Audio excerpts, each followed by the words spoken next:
No tradicional discurso de abertura da Assembleia Geral da Organização das Nações Unidas, o presidente da República trouxe vários temas. Falou sobre os ataques que são feitos por Israel à faixa de Gaza, falou de reforma da ONU, mudanças climáticas, deu indireta ali para Elon Musk. Vamos conversar então com o André Anelli, que vai separar e dividir tudo isso em gavetinhas organizadas para que a gente possa compreender. Vai lá, meu amigo, bem-vindo. E é um discurso longo, viu? Com vários temas, Evandro. Muito boa tarde para você, boa tarde a todos ligados aqui no 3 em 1 da Jovem Pan. O presidente Lula, na abertura, então, dessa edição de número 79 da Assembleia Geral da Organização das Nações Unidas, deu diversos destaques a temas que ele já vinha, inclusive, falando nos últimos discursos, até mesmo lá em Nova York, como, por exemplo, no evento do Pacto para o Futuro e também na entrevista que ele acabou dando ontem ao bilionário Bill Gates. Então a gente separou realmente alguns temas. Destaque primeiro para o presidente Lula falando a respeito de mudanças climáticas. Lula afirmou que o Brasil não se nega a assumir as responsabilidades pelas queimadas que vêm aqui assolando o país e disse também que é preciso que o mundo acabe assumindo as suas próprias responsabilidades em relação às mudanças climáticas. O presidente Lula acabou citando mais uma vez a seca na Amazônia e também o excesso de chuvas aqui no sul do país como efeitos dessas mudanças climáticas. Outra questão que o presidente Lula acabou destacando também: reforma na Organização das Nações Unidas. O presidente, em outras ocasiões, já vinha defendendo uma reforma de organismos internacionais, de maneira a fazer com que os países do sul global tenham assentos permanentes no Conselho de Segurança da ONU. E agora o presidente Lula, nesse discurso dessa terça-feira, foi mais além, disse que a ONU nunca foi presidida por uma mulher e fez, então, essa cobrança. O presidente Lula acabou falando também a respeito de democracia. Ele fez uma referência indireta aos atos do dia 8 de janeiro do ano passado, que resultaram na depredação aqui do Palácio do Planalto, do Supremo Tribunal Federal e também do Congresso Nacional. O presidente Lula disse que o Brasil não vai permitir que pessoas tentem solapar, nas palavras dele, as instituições, se referindo justamente aos três poderes. O presidente Lula também falou a respeito de América Latina, cobrando o fim do embargo a Cuba, porque, segundo ele, é a população cubana quem acaba sofrendo, então, com esse embargo de maneira econômica. E o presidente Lula fez também referências à inteligência artificial e novas críticas indiretas ao empresário, ao bilionário Elon Musk. O presidente da República, primeiro, em relação às redes sociais, acabou dizendo que um mundo sem regras traz como vítima primária a liberdade, ou seja, que a liberdade acaba, então, a partir do momento em que não existem regras e, por isso, é preciso existir regras para acabar regulamentando, então, toda essa questão das redes sociais, e fez novas críticas a Elon Musk, principalmente de cunho de meio ambiente. O grande destaque que a gente separou aqui para vocês, né, Evandro, é justamente o presidente Lula falando a respeito da necessidade de pacificação em todo o planeta. Lula destacou que, desde o final da Segunda Guerra Mundial, atualmente o país tem um número recorde de conflitos, citou diretamente o conflito da Rússia com a Ucrânia e citou também o conflito entre Israel e o grupo terrorista Hamas. Nesse último exemplo, o presidente Lula acabou fazendo uma referência, dizendo que o direito de defesa acabou se transformando em direito de vingança. Em Gaza e na Cisjordânia, assistimos a uma das maiores crises humanitárias da história recente e que agora se expande perigosamente para o Líbano. O que começou como ação terrorista de fanáticos contra civis israelenses inocentes tornou-se uma punição coletiva de todo o povo palestino. São mais de 40 mil vítimas fatais, em sua maioria mulheres e crianças. O direito de defesa transformou-se no direito de vingança, que impede um acordo para a liberação de reféns e adia o cessar-fogo. O presidente Lula continua em Nova York nessa terça-feira. Ele tem mais alguns compromissos ao longo do dia. A gente destaca uma reunião bilateral com Emmanuel Macron, presidente da França.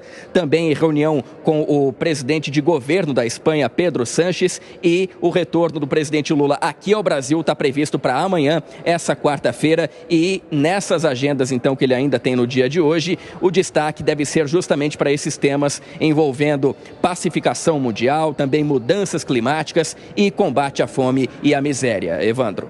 Obrigado pelas informações, André Anelli. Bom trabalho para você. Já me deixa conversar com os nossos comentaristas sobre essa fala inicial do presidente da República e depois eu vou trazer outros trechos aqui do discurso para você que nos acompanha. Gustavo Segré, como é que você vê essa crítica que o presidente da República faz hoje sobre os conflitos que acontecem no Oriente Médio e também no leste europeu, falando sobre possibilidade de pacificação ou de tentar uma pacificação entre Rússia e Ucrânia? Vai lá, começa contigo. Tá certo, Evandro, ele tem que manter essa narrativa, a cervejinha para terminar com a guerra não prosperou, então ele tem que buscar outros caminhos, mas sem pretender ser uma crítica. É natural esse tipo de discurso, se você avalia os discursos de outros presidentes, também vai sobre a mesma questão, mas são discursos de desejos, não são discursos de concreção, de propostas efetivas.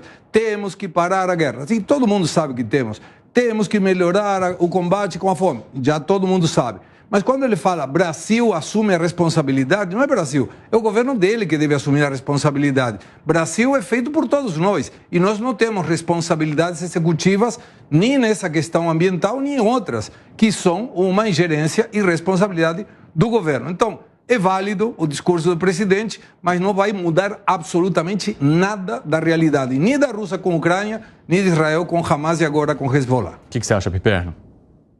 Eu acho que o Segré abordou um tema importante, porque, de fato, esses encontros, e aí o próprio presidente antecipou isso ontem, né?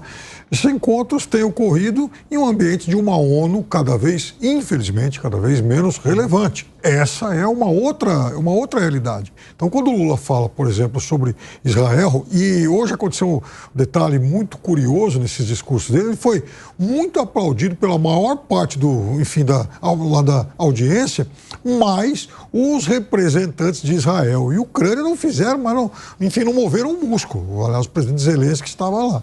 Então, é claro que há uma audiência grande que vai concordar com o presidente em relação a isso, e aí a gente está falando de países lá da região, né?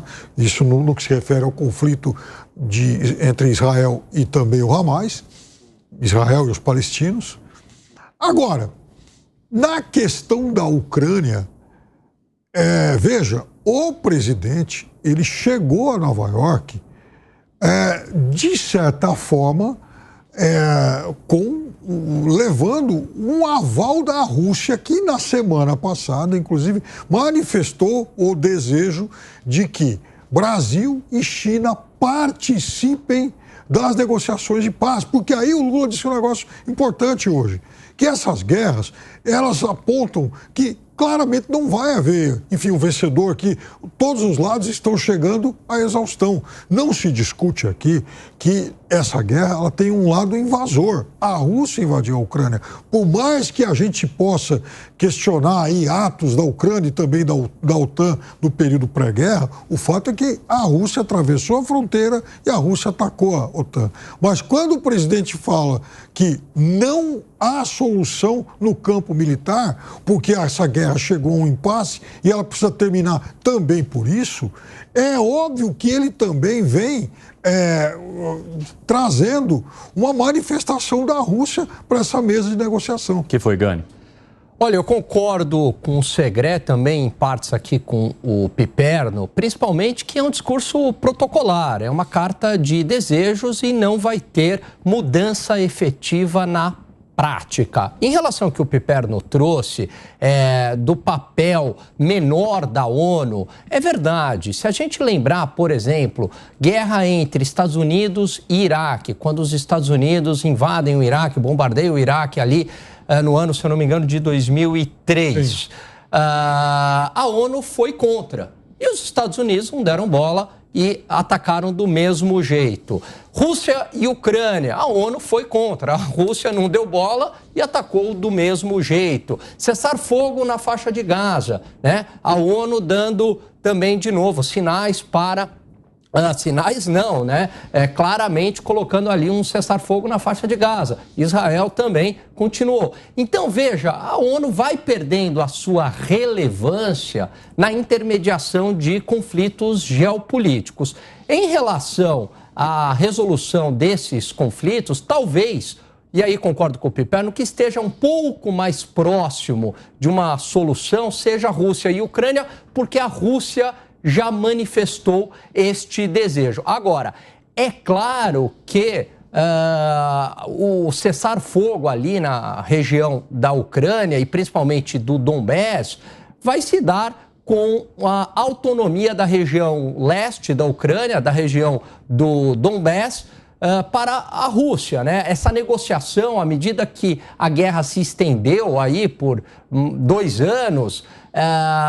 praticamente, né? 2 anos. 2 anos e meio. 2 anos e meio. Ou seja, essa negociação agora, ela ficou muito mais cara, né? Inicialmente, talvez fosse ali necessário o Donbass simplesmente uma região autônoma, mas ainda pertencente à Ucrânia, como foi proposto nos acordos de Minsk. Agora não. Provavelmente o Donbass vai ser uma região russa, né? Ou uma região independente, mas com forte presença russa, né? Ficou muito caro agora para a Ucrânia esse cessar-fogo, dado que também 75% da infraestrutura da Ucrânia foi destruída e houve uma perda militar de mão de obra muito elevada na Ucrânia. Vamos dar uma olhada aqui nas outras partes do discurso de Lula e eu já vou jogar para o Zé Maria Trindade também trazer a avaliação dele sobre esses temas. O presidente da República falou sobre a questão da estiagem.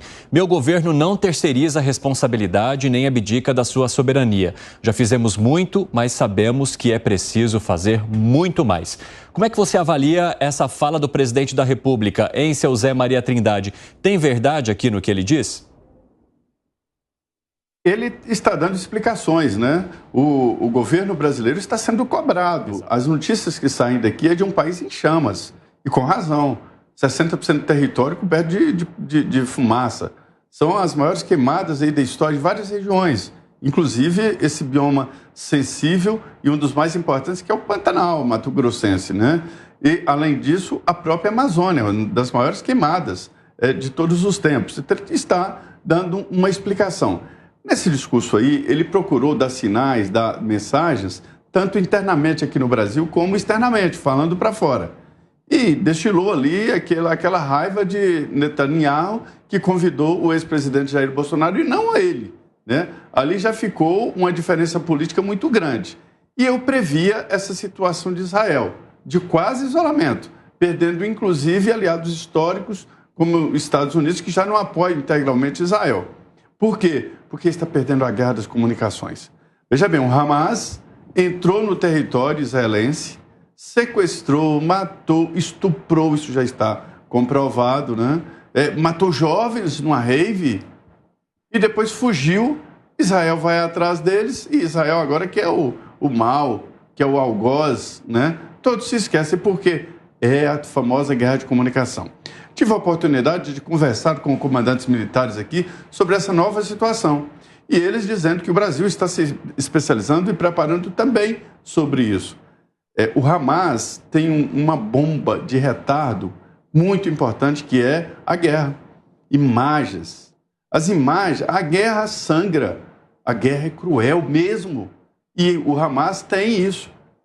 Tem efeitos colaterais. Crianças, sim, toda guerra mata inocentes. Civis, crianças e assim por diante. Então, isso está sendo multiplicado no Brasil inteiro. E agora, no mundo inteiro. E agora a gente vê que Israel está com o mesmo problema com o Hezbollah. Por quê? Lutar contra o terrorismo é muito difícil. Eles não têm cara, são fantasmas. Não têm uniforme, não têm farda, né? E covardes que são, se escondem no meio de crianças e até em hospitais. Quer dizer, não tem jeito. Israel está encurralado, é difícil de ganhar essa guerra de comunicação. Quanto ao discurso do presidente Lula, foi fácil neste momento, dar esse depoimento sobre Israel. O difícil é explicar o que está acontecendo aqui no Brasil. Mas ele tocou em pontos importantes, também sobre a paz mundial. Eu sou da paz, eu acho que guerra ela é horrível. Uma guerra, para ser decretada, tem que ser pensada 10 mil vezes, porque as consequências são graves. Falou também sobre exatamente o equilíbrio, né? O equilíbrio da temperatura e a sustentabilidade, né? Que é uma promessa do governo dele e que agora ele está tendo que explicar queimadas e não progresse nunca de desmatamento zero. Bom, eu quero trazer um outro trecho aqui do presidente da República também, que fala sobre a questão relacionada ao X, né? É injustificável manter... sobre Cuba, perdão, X é depois. É injustificável manter Cuba em uma lista unilateral de estados que supostamente promovem terrorismo. O que você acha, Gustavo Segré? Não vejo que tenha terrorismo em Cuba, tem comunismo em Cuba, que não tem muita diferença em quanto ao dano que provoca na população.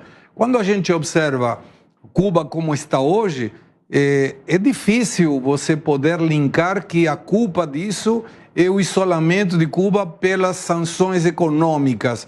Me parece mais que tem a ver com uma questão do projeto econômico. Lembrando, comunismo é um projeto político, socialismo é um projeto econômico.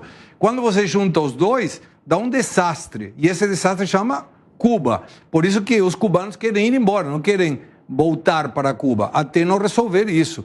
Não me parece que esse isolamento econômico resolva muita coisa. E se resolver, para poder ser resolvido, Cuba tem que resignar questões que hoje não resignam. Por exemplo, eleições livres, democracia. Mas uma coisa que o presidente Lula, por algum motivo, não consegue entender.